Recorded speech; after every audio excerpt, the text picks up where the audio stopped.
छोटे बच्चे 5-5 साल के बच्चे यहाँ बाहर दारू पी रहे हैं, चक्कू मार रहे हैं, लोग आ नहीं सकते, उनके साथ छीना झपटी हो। उसके बाद कोई कार्य नहीं हो पाया, ना कोई विधायक आता ना कोई बात होता। बस जिस दिन आते हैं वोटिंग के लिए आते हैं, प्रचार करते हैं और चले जाते हैं। वोट बैंक बना रहे हैं, किस रुपए मिलेंगे? कुछ नहीं मिलेगा। जब जीतेंगे जब देंगे, जब जीतेंगे नहीं मिलेंगे कहाँ? वॉशरूम इतनी दूर बना रखा है, घर में खुद की फैसिलिटी नहीं है। हमारे तो पिछली गली में हमारे सासी की दुकान खोली पड़ी, यहाँ सरेआम दारू बिकती है पीछे भी। बीमारी के कारण, यहाँ की गंदगी के कारण इस बुजुर्ग का पैर का आज 1.5 साल होगी पैसा लगाते लगाते। मोहल्ले की आवाज कार्यक्रम में आप सभी का स्वागत है। मोहल्ले की आवाज यानी जनता की आवाज आप तक हम पहुंचाने वाले हैं। राजनीतिक होड़ स्टार्ट हो चुका है, राजनीतिक गतिविधियां शुरू हो चुकी हैं। सारी पार्टियां, राजनीतिक पार्टियां अपने आप को इस तरीके से प्रेजेंट कर रही है कि आम जनता को अपने आप कैसे अट्रैक्ट कर पाए खुद की नीतियों पे। खुद का जो मैनिफेस्टो ऐसे प्रिपेयर कर रही है कि आम जनता को खुद के तरफ कैसे रुझान ले पाए। और हमारे बीच जो लोग मौजूद है वो आम आदमी है, जिनके बदौलत सरकार बदलती है, सरकार बनती है। और दिल्ली का माहौल बहुत ही गर्म है, क्योंकि आगामी चुनाव दिल्ली में है, क्योंकि राजधानी है और देश की नजर यही टिकी हुई है कि आखिर यहाँ का सत्ता किसके फेड़े में आएगा। तो हमारे बीच यहाँ के लोग मौजूद हैं जो हकीकत बयां करेंगे कि असलियत क्या है यहाँ के बारे में। बहुत ही बुजुर्ग व्यक्ति हमारे साथ मौजूद है, जिनको काफी सालों से राजनीति की खबर जरूर रखते होंगे। माहौल कितना बदलता है, किस मामले में बदलता है, इनको जानकारी जरूर होगी। सबसे पहले आप बताइए कि क्या हालात चल रहे हैं यहाँ के दिल्ली का? यहाँ के हालात बिल्कुल बेकार हैं। हाँ, यहाँ ना तो जो विधायक है ना तो आता, और रोड है, रोड सारे नहीं पड़े, नाले भरे पड़े हैं, पूरे सीवर, और पब्लिक इतनी परेशान है, लिमिट से ज्यादा है। अच्छा, यहाँ के विधायक किस पार्टी से हैं और कौन है? दिनेश मोनिया है पार्टी से, तो इस कोने से इस कोने तक नहीं जाता है। ये इस यहाँ जहाँ खड़े हैं यहाँ से इधर रहता है, इधर जाने का कोई मतलब नहीं है। यानी आप सीधा बोल रहे हैं कि आम आदमी पार्टी के जो विधायक हैं उनका वोट लेने के बाद कभी दस्तक नहीं हुई इस इलाके में? कभी नहीं आए यहाँ। अच्छा, यहाँ पे और भी लोग हैं, आपका भी सेम मानना है? हाँ जी, हमारा भी सेम मानना है। कतई बताऊँ, यहाँ पर जो है नशा का बहुत दौर चल रहा है। कोई मतलब आदमी आता है वो सेफ नहीं है, कोई किसी में चक्कू मार देता है, कोई किसी में ब्लेड मार देता है। बहुत सी प्रशासन की कमी है सारी। ठीक है, प्रशासन मतलब सख्त नहीं है, सब अपना पैसे के दम पे ही राज करते हैं जो। ठीक है, लेकिन वही आम आदमी पार्टी के जो पूर्व मुख्यमंत्री थे, उनका कहना था कि हमने दिल्ली को बहुत ज्यादा सुरक्षित बनाया है। ऐसा तो खैर कुछ नहीं है। अगर होता तो आपको भी दिखता। आप भी सामने हो, देखो नालियां कैसे भर रखी हैं यहाँ, कितना कूड़ा कबाड़ा हो रहा है, कितने मच्छर पैदा हो रहे हैं। कुछ हमें तो कुछ विकास दिखता नहीं है यहाँ। अच्छा, कई सारी योजनाएं जो आम आदमी पार्टी द्वारा लागू कराया गया, उसका कितना सुविधा आप लोग को मिल रहा है, कितना मुहैया कराया जा रहा है वो सब? अभी तो देखो हमें कोई सुविधा मिली नहीं है यहाँ पे। अब जो भी आ रहा है वो हमें पता नहीं पीछे से कहाँ जा रहा है, कहाँ कैसे जा रहा है। हमें तो अभी कुछ सुविधा मिली नहीं है। वो तो जब तुम्हारे सामने ये जो चीज है नशे का, हम कहेंगे फर्स्ट ऑफ ऑल नशा कुछ ज्यादा ही है, उसके लिए प्रशासन थोड़ा सख्त हो पाए तो कुछ और भी बात हो। छोटे छोटे बच्चे 5-5 साल के बच्चे यहाँ बाहर दारू पी रहे हैं, चक्कू मार रहे हैं, लोग आ नहीं सकते, उनके साथ छीना झपटी होती है। कॉलोनी के लोग ऐसे करते हैं बहुत से। तो अच्छा, यानी कि इस बार क्या होगा? क्या आम आदमी के तरफ आप लोग झुकने वाले हैं या फिर बीजेपी तरफ? किसके तरफ आपका सपोर्ट रहेगा इस बार?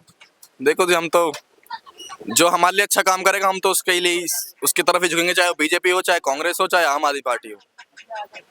तो किसके तरफ आप? हमारे पूर्व विधायक थे श्री शिषपाल विदोड़ी जी, उन्होंने हमारे नारदान में बहुत काम किया है, बहुत विकास किया है। जो जितनी गली है सब उनकी देन है। उसके बाद कार्य नहीं हो पाया यहाँ पे। उसके बाद कोई कार्य नहीं हो पाया, ना कोई विधायक आता ना कोई बात होता। बस जिस दिन आते हैं वोटिंग के लिए आते हैं, प्रचार करते हैं और चले जाते हैं। आने वाले समय में मैनिफेस्टो सारी पार्टियां अपना अपना प्रिपेयर कर रही है जनता को रिझाने के लिए। तो आपको क्या लगता है कि अभी 2100 महिलाओं को 2100 रुपए देने का वादा कर रहे हैं, इससे पहले कि 1000 रुपए देने का वादा किए थे, और अभी हालांकि एक और मुद्दा आया है कि जिसे विभाग ने खारिज कर दिया कि ऐसा कुछ नियम नहीं आया है। तो इस पे आप क्या कहना चाहेंगे? ये तो वोट लेने की राजनीति है और कुछ नहीं है, मिलना कुछ तो किसी को नहीं है। हाँ हाँ हाँ, एकदम फ्रॉड काम है ये, फॉर्म फ्रॉड है एकदम। वोट बैंक बना रहे हैं, पहले नहीं दिए। वोट बैंक बना रहे हैं, किस रुपए मिलेंगे? कुछ नहीं मिलेगा। जब जीतेंगे जब देंगे, जब जीतेंगे नहीं मिलेंगे कहाँ से? अच्छा, एक सीधा सा सवाल मैं आप लोगों से पूछना चाहूंगा ये बताइए, आप लोग को फ्री की सुविधाएं चाहिए या फिर रोजगार चाहिए, बिजनेस चाहिए? रोजगार बिजनेस चाहिए, फ्री की सुविधाएं भी होनी चाहिए पर आदमी को रोजगार भी तो मिलना चाहिए। देखो रोजगार मिलेगा तो सुविधा तो कुछ हैंडल कर लेगा आदमी, ठीक है। फर्स्ट ऑफ ऑल रोजगार चाहिए, सुविधा भी चाहिए। ऐसा नहीं है कि हम रोजगार रोजगार पे रुके, ठीक है। प्रशासन का मैं बोलूंगा, प्रशासन का कुछ ज्यादा काम चाहिए हमें यहाँ पे, नशे के लिए, हर चीज के लिए हमें यहाँ पे स्कूल चाहिए, लाइब्रेरी चाहिए, बहुत चीजें चाहिए। अब यहाँ पे वॉशरूम इतनी दूर बना रखा है, घर में खुद की फैसिलिटी नहीं है। हमारी जो माताएं बहनें जो सारी अपने चुप, चाहे रात को 12 बज रहे हो 1 बजे सुविधा सही आ सके, उनके साथ कोई ऐसा छीना छपोटी ना हो, तो हमें ऐसी सुविधा की ज्यादा जरूरत है, क्योंकि हमें पहले अपनी माँ बहन बेटियों को बचाना है। यानी कि साफ तौर पर यही कहना है कि सुरक्षा की बहुत ज्यादा कमी है, यानी प्रशासन को सख्त होना पड़ेगा। प्रशासन उस हिसाब से अपने आप को एक्शन में नहीं ला पा रही है कि लोग अपने आप को यहाँ सुरक्षित महसूस करें। यही बात कहना चाहेंगे आप लोग? हाँ, हकीकत बात है। यहाँ तो वोट भी उसे मिलेगी जो ढंग का काम करेगा, और नहीं तो वोट नहीं मिलेगी। अच्छा, आप लोगों को क्या चाहिए फिलहाल? अगर कोई सरकार, अगर किसी की भी सरकार बन रही है तो आपका एक्सपेक्टेशन उस गवर्नमेंट से क्या रहेगा?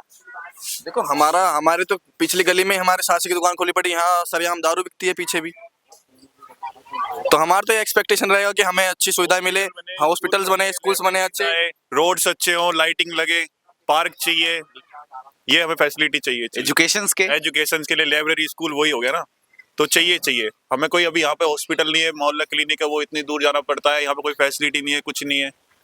अच्छा, मोहल्ला क्लिनिक योजना भी बड़े जोरों शोर से लाया गया, तो उसका सुविधा कितना हद तक आप लोगों को? हमारे नियर बाय नहीं है, हमें इतनी दूर जाना पड़ता है पैदल, यहाँ से क्रॉसिंग नहीं है, बहुत चीजें फैसिलिटी नहीं है, झोला छाप डॉक्टर है सारे यहाँ पे, कोई एजुकेटेड नहीं है, तो हमें भी नियर बाय चाहिए ना। बीमारी के कारण, यहाँ की गंदगी के कारण इस बुजुर्ग का पैर का आज 1.5 साल होगी, पैसा लगाते लगाते बच्चे तंग हो गए, इतने लिमिट से ज्यादा।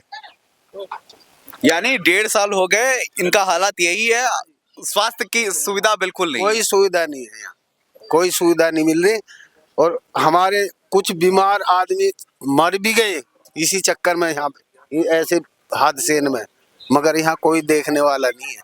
क्षेत्र संख्या 169 की बात है, जो सारी फिलहाल जो भी स्टोरी लाइन आप देख रहे हैं सब यहीं से हम लोग प्रेजेंट कर रहे हैं, और यहाँ के लोग ही ये सारी चीजें बयां कर रहे हैं कि यहाँ की हालात क्या है। और समक्ष में मेरे को ये देखने को मिल गया कि यहाँ का सिनेरियो क्या है।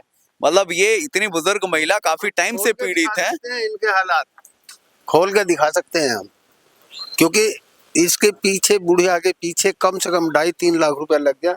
अब बताओ ये मरेगी बचेगी, क्या होगा?